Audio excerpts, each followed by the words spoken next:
হজরত মুহাম্মদ সাল্লাল্লাহু আলাইহি ওয়াসাল্লাম তার উম্মতকে সদা এই নির্দেশই দিয়েছেন, তারা যেন ধর্ম, বর্ণ, গোষ্ঠী নির্বিশেষে সবার সঙ্গে উত্তম আচরণ করে।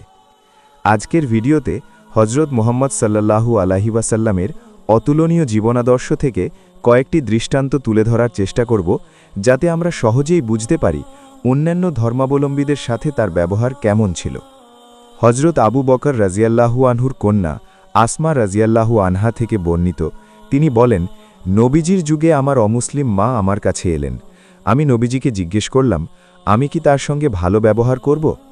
নবীজি বললেন, হ্যাঁ। হজরত আনাস ইবনে মালিক রাজিয়াল্লাহু আনহু থেকে বর্ণিত, একদা এক বেদুইন মসজিদে পেশাব করল। লোকেরা উঠে তাকে মারার জন্য তার দিকে গেল।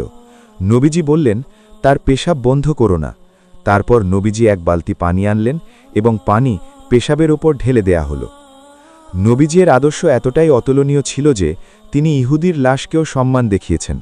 হাদিসে উল্লেখ রয়েছে, একবার এক ইহুদির লাশ নবীজির সামনে দিয়ে নিয়ে যাওয়া হচ্ছিল, আর এতে নবীজি সেই লাশের সম্মানার্থে দাঁড়িয়েছিলেন ততক্ষণ পর্যন্ত যতক্ষণ না লাশটি তার সামনে থেকে চলে যায়। পাশ থেকে হজরত জাবের রাজিয়াল্লাহু আনহু বললেন, হে আল্লাহর রসুল, এটি তো ইহুদির লাশ। নবীজি উত্তরে বললেন, সে কি মানুষ ছিল না?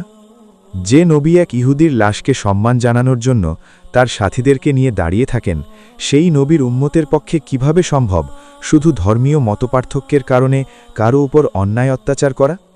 হজরত সুফিয়ান ইবনে সালিম রাজিয়াল্লাহু আনহু থেকে বর্ণিত, তিনি বলেন, নবীজি বলেছেন, মনে রেখো, যদি কোনো মুসলমান অমুসলিম নাগরিকের উপর নিপীড়ন চালায়, তার অধিকার খর্ব করে, তার কোনো বস্তু জোরপূর্বক ছিনিয়ে নেয়, তাহলে কিয়ামতের দিন আমি আল্লাহর আদালতে তার বিরুদ্ধে অমুসলিম নাগরিকদের পক্ষাবলম্বন করব। নবীজি বলেন, যে ব্যক্তি অন্যায়ভাবে কোনো অমুসলিম নাগরিককে হত্যা করবে, আল্লাহ তার জন্য জান্নাত হারাম করে দেবেন। এছাড়া নবীজি এটিও বলেছেন, তোমরা মজলুমের বদদোয়া থেকে বেঁচে থেকো, যদিও সে কাফির হয়।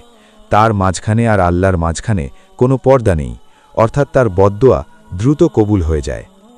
এমনই ছিল মানবদরদী বিশ্বনবী হজরত মুহাম্মদ সাল্লাল্লাহু আলাইহি ওয়াসাল্লামের শ্রেষ্ঠ আদর্শ। আমরা যদি নবীজির আদর্শ পর্যালোচনা করি, তাহলে দেখতে পাই তিনি কতই না উত্তম আচরণ করেছেন অন্যান্য ধর্মাবলম্বীদের সাথে, আর একই শিক্ষা আমাদেরকে দিয়ে গেছেন। নবীজি যে দৃষ্টান্ত পৃথিবীতে প্রতিষ্ঠা করে গেছেন, এরূপ দৃষ্টান্ত পৃথিবীর ইতিহাসে বিরল।